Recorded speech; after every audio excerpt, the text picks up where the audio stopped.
Assalamualaikum warahmatullahi wabarakatuh.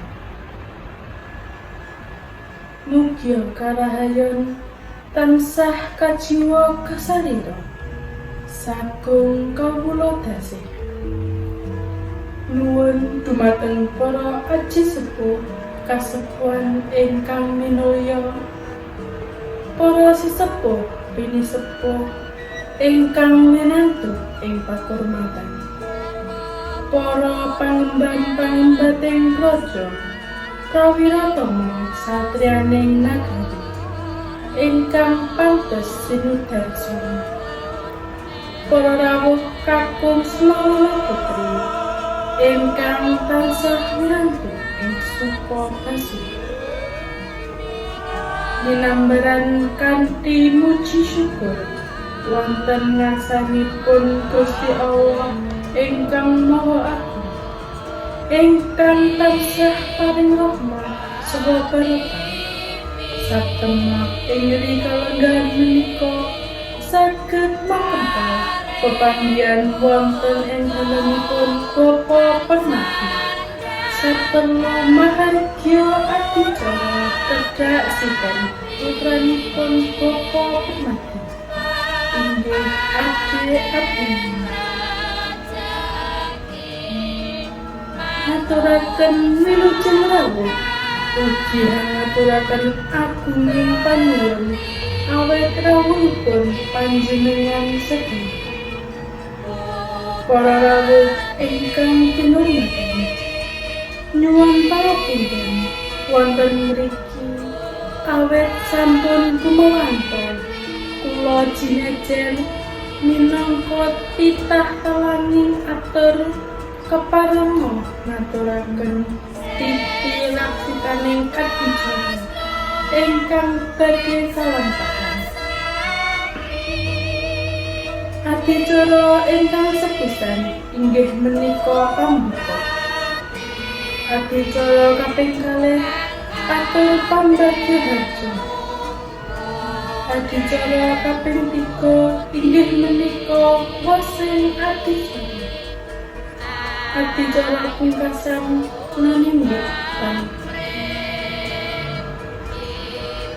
mekaten mundhahan tahaning adicara ingkang badhe lumampah wonten ing kalenggahan menika.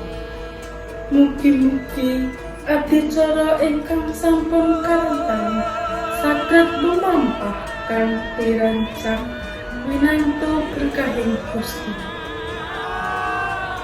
Tumapak ing adicara ingkang sepisan inggih menika pambuka. Sumangga adicara dipunwiwiti kanthi waosan basmalah kula dherek. Bismillahirrahmanirrahim. Matur nuwun kaaturaken mugia kanthi waosan dumaka wau adicara saged lumampah kanthi sae nirik ing sambutan. Adicara salajengipun inggih menika atur pambagya harja dumateng panjenenganipun Bapa Permati sasana wara kula aturaken sacekapipun.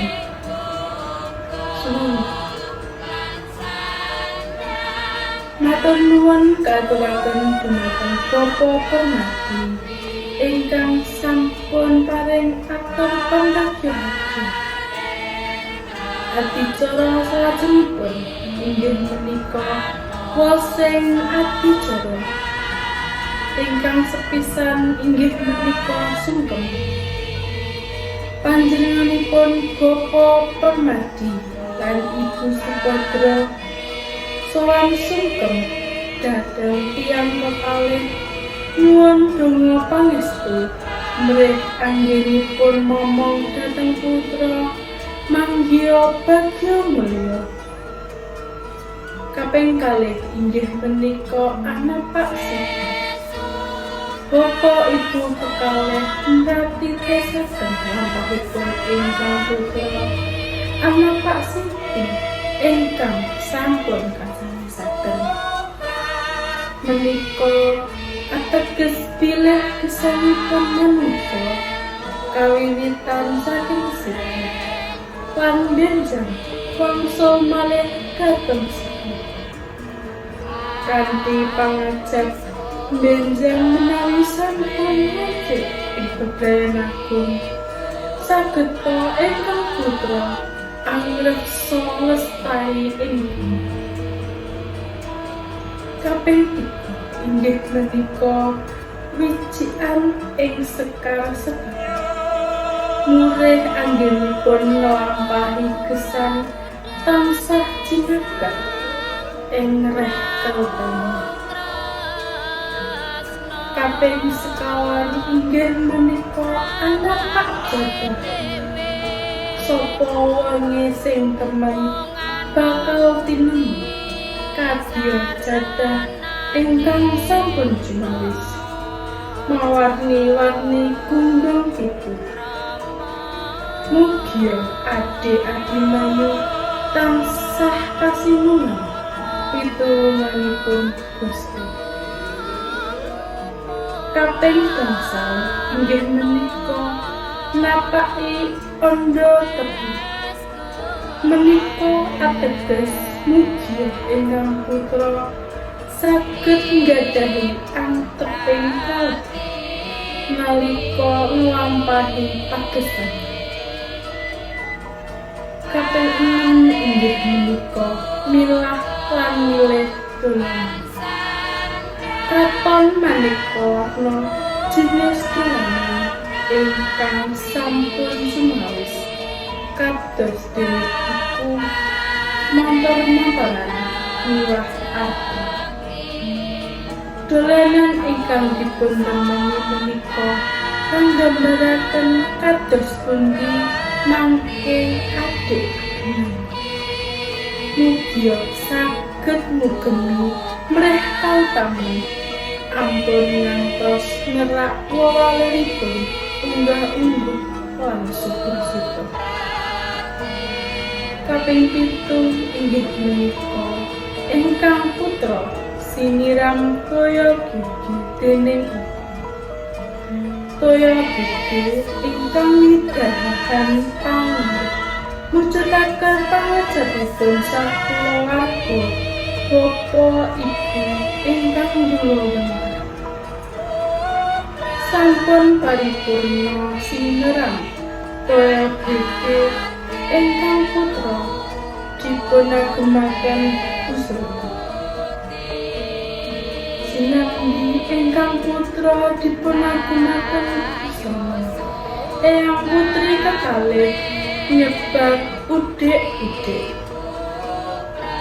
Adicara salajengipun inggih menika sugeng. Sampun rinasuk ageman ingkang endah.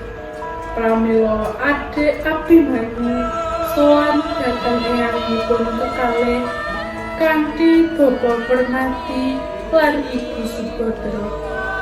Anggenipun sowan kanthi ateken tebu ingkang rinengga gedhang raja miwah jinengkepan ingkung estining griya gegadang manggih raharja lan mugi tansah manembah lan manah. Sampun kepareng sugeng nuwun donga pangestu dhateng eyangipun kekalih. Upacara tedhak siten kapungkasi kanthi adhem dolanan ikan.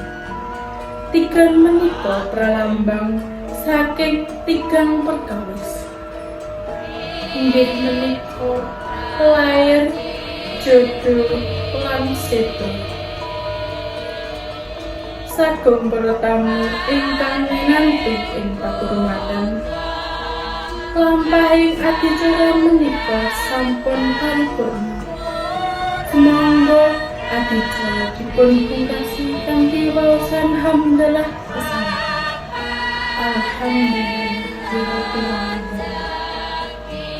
Kula minangka pranata cara bilih wonten lepating tur saha kiranya suka-suka kula nyuwun agung pangaksana. Nuwun matur nuwun. Wassalamualaikum warahmatullahi wabarakatuh.